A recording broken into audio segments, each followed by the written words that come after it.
Hello everyone, this is वेद। स्वागत है आप सभी का। तो आज के इस वीडियो में हम ये डिस्कस करने जा रहे हैं कि कैसे आप अपने लॉन्ग सिटिंग आवर्स को इंक्रीज कर सकते हैं और कैसे आप अपने जो पढ़ाई की जो एफिशिएंसी है उसको कैसे आप इंप्रूव कर सकते हैं। तो चलिए शुरू करते हैं। तो ये जो टेक्निक जो आज मैं आपको बताने जा रहा हूं इस वीडियो में, इसका नाम है एसएससी। तो इस टेक्निक की हेल्प से हम अपनी जो पढ़ाई की जो एफिशिएंसी है, जो हमारे जो लॉन्ग सिटिंग आवर्स हम बहुत टाइम तक पढ़ नहीं पाते हैं, ज़्यादा जो आवर्स हैं वो हम पढ़ाई में नहीं दे पाते हैं, तो कैसे उसको हम इंप्रूव कर सकते हैं। तो वो उस चीज को ये टेक्निक इंप्रूव करेगी। तो चलिए शुरू करते हैं। तो पहले अगर मैं फर्स्ट एस की बात करूं तो ये है 2 सब्जेक्ट पर डे। आपको डेली क्या करने हैं? डेली आपको सिर्फ 2 सब्जेक्ट पढ़ने हैं। अब वो सब्जेक्ट कौन से होंगे वो आपने खुद डिसाइड करना है। जैसे कि अगर मैं बात करूं, आप फिजिक्स केमिस्ट्री के कॉम्बिनेशन को आप बना सकते हैं। तो आपने क्या करना है कि पूरे दिन सिर्फ 2 ही सब्जेक्ट पढ़ने हैं आपने, physics chemistry, physics chemistry, physics chemistry. तो पूरे दिन जो आपका जो आपका कॉम्बिनेशन रहेगा फिजिक्स और केमिस्ट्री का रहेगा। या फिर आप कर सकते हो फिजिक्स और बायो कर सकते हो, तो फिजिक्स बायो। या फिर आप ऐसा भी कर सकते हो कि आप केमिस्ट्री बायो को आपने कर लिया, केमिस्ट्री बायो। ठीक है। तो एक दिन में आपने क्या करना है, एक दिन में सिर्फ आपने 2 ही सब्जेक्ट पढ़ना है। ठीक है। तो इससे क्या होगा कि आप देखेंगे कि एक दिन में आप देखोगे कि किसी पर्टिकुलर सब्जेक्ट में काफी सारा पोर्शन आप एक दिन में कंप्लीट कर पाओगे। ओके। तो ये कॉम्बिनेशन आपने बनाना है, वो आपके ऊपर है कि आज अगर आपने फिजिक्स केमिस्ट्री पढ़ी है तो कल आपने बायो केमिस्ट्री पढ़ ली, फिर उसके बाद आपने फिजिक्स केमिस्ट्री पढ़ ली, या फिर बायो और फिजिक्स पढ़ लिया। तो ये आपने रोटेट करना है। ओके। तो फर्स्ट एस का मतलब क्या है कि एक दिन में आपको 2 सब्जेक्ट पढ़ने हैं। ओके। चलिए आगे चलते हैं। आगे हम बात करते हैं सेकंड एस का। जो हमारा मतलब है वो यहां पे है स्लॉट ड्यूरेशन।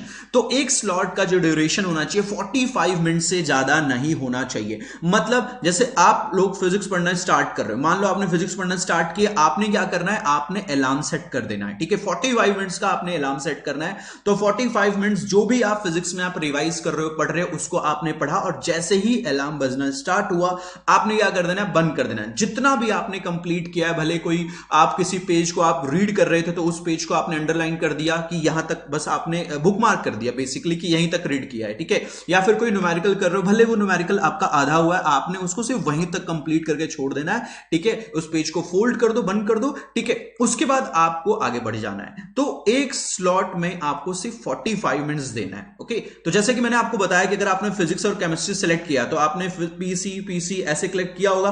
तो पहला जो हमारा स्लॉट है 45 मिनट्स का कंप्लीट हो गया। उसके बाद आपने कहां चलना है, सेकंड। ठीक है।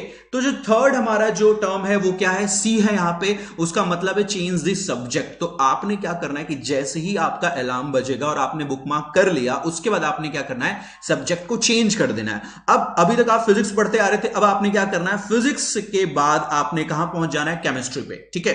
तो अब सेम वही आपने अलार्म सेट किया, फिर केमिस्ट्री को पढ़ना स्टार्ट किया, फिर आपने सेम क्या करना है, 45 मिनट्स आपको केमिस्ट्री पढ़ना है, 45 मिनट्स केमिस्ट्री पढ़ना है। और जैसे ही 45 मिनट्स आपके कंप्लीट हो जाएंगे, आप सब्जेक्ट को बंद कर दो। ठीक है। दोबारा से आप क्या करो, सब्जेक्ट चेंज करो। अब फिर वापस से किस पे आ जाओ, आप फिजिक्स पे आ जाओ। तो फिजिक्स में जब आप आओगे तो इससे पहले जो फिजिक्स में जितना भी आपने पढ़ा था, तो स्टार्टिंग के 5 मिनट में, स्टार्टिंग के 5 या 10 मिनट्स में, 5-10 मिनट्स में आपने क्या करना है कि जो आपने पहले वाले स्लॉट में पढ़ा है उसको क्या करना है, आपने रिवाइज करना है। ठीक है। फिर आपने अलार्म सेट कर दिया, 45 मिनट्स आपने फिजिक्स पढ़ा, फिर जैसे ही अलार्म बजना स्टार्ट किया, फिर दोबारा से आपने सब्जेक्ट को स्विच कर दिया, फिर आप किस पे आ गए, केमिस्ट्री पे आ गए। फिर सेम चीज करना है केमिस्ट्री में भी। जो आपने पहले स्लॉट में आपने केमिस्ट्री में जो भी पढ़ा होगा उसको 5 से 10 मिनट आपने रिवाइज किया, पन्ने पलट लिए जो भी आपने पढ़ा है। फिर आपने क्या किया, जैसे अलार्म बजना स्टार्ट करेगा फिर आप बंद कर दोगे, फिर आप सब्जेक्ट को स्विच कर दोगे। तो आप देखोगे गाइस, एक जैसे ही आपने एक एक बार रोटेट किया, आप देखोगे कब आपने 1.5 घंटे आपने फिजिक्स पढ़ ली आपको पता भी नहीं चलेगा। ओके। कब 1.5 घंटे आपने केमिस्ट्री पढ़ ली पता नहीं चलेगा। और इसको क्या पूरे दिन आप रिपीट करोगे तो एट द एंड आप देखोगे कि एक दिन में आपने किसी पर्टिकुलर सब्जेक्ट को काफी सारा टाइम दे दिया, और इससे क्या होगा कि आपका काफी सारा पोर्शन कंप्लीट हो जाएगा। और गाइस एक चीज जो सबसे इंपॉर्टेंट पॉइंट है इसमें यह है कि आपको पता भी नहीं चलेगा कि पूरे दिन में आपने इतने ज्यादा आवर्स आपने फिजिक्स या केमिस्ट्री पढ़ ली। ओके, तो मैं आपको ये सजेस्ट करूंगा कि ये जो एसएससी है इसको आप अपने डेली लाइफ में आप इसको इंप्लीमेंट करो, आप ट्राई करके देखो। आप विद इन 1 वीक में आपको आइडिया लग जाएगा कि जो पहले आपके जो आपके लॉन्ग सिटिंग आवर्स थे वो काफी ज्यादा इंक्रीज कर चुके होंगे। ठीक है, पहले अगर आप 4 घंटे पढ़ पाते थे तो आराम से आप 6-7 घंटे 8 घंटे आप बड़े प्यार से आप पढ़ लोगे और आप बोर भी नहीं होगे। ओके, तो आई होप गाइज आप लोगों ने इस वीडियो को एंजॉय किया होगा और आप इस मेथोडोलॉजी को आप इंप्लीमेंट करके देखो। 1 वीक आप ट्राई करो, आपको आइडिया लग जाएगा कि काफी सारे चेंजेस आपके जो डेली लाइफ में है वो आपको देखने मिलेगा। आप देखोगे कि आपकी जो एफिशिएंसी है काफी ज्यादा इंप्रूव हो गई होगी। ओके, सो आई होप आप लोगों ने एंजॉय किया होगा वीडियो को। अगर आपको लगा ये वीडियो काम की है तो इसको ज्यादा से ज्यादा आप अपने फ्रेंड्स के साथ शेयर कर सकते हैं, ग्रुप्स पे शेयर कर सकते हैं, और हाँ, चैनल को सब्सक्राइब कर दीजिएगा और बेल आइकन जरूर आपने हिट करना है, तभी आपके एंड पे नोटिफिकेशन आएगा। और अगर आपको लगा वीडियो काम की है तो आप लाइक कर सकते हैं। ऐसी इंटरेस्टिंग वीडियोस और जो ट्रिक्स से रिलेटेड वीडियोस हैं वो आपको इस चैनल पे मिलते रहेंगे। तो चलिए मिलते हैं नेक्स्ट वीडियो में। Thank you.